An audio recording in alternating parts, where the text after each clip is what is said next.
Have you ever wondered why water sticks together or why oil doesn't mix with it? It's all about the structure of molecules and their polarity. Welcome to Science Bites. Today we're exploring how the shape of molecules and their polarity influence the way substances interact. Let's start with molecular structure. A molecule's structure depends on how atoms are arranged and bonded together.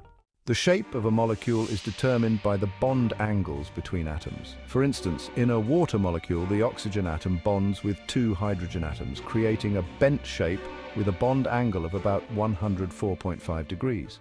To predict the shape of molecules, we use the VSEPR theory, which stands for valence shell electron pair repulsion. According to this theory, electron pairs around an atom repel each other, causing the molecule to adopt a shape that minimizes this repulsion. That's why water forms a bent shape, while carbon dioxide is linear. Now, let's talk about polarity. A molecule's polarity depends on the distribution of electrons between its atoms. If the electrons are shared unequally, the molecule becomes polar, like water. In water, oxygen pulls electrons more strongly than hydrogen, creating a positive charge near the hydrogen atoms and a negative charge near the oxygen.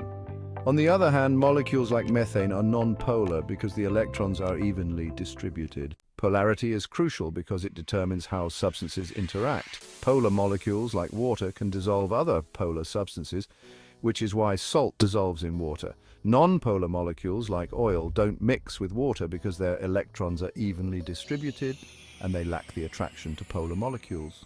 So, whether it's the shape of a molecule or its polarity, both play a huge role in how substances behave. From why oil and water don't mix to how molecules like DNA hold their shape, molecular structure and polarity explain the hidden rules of chemistry.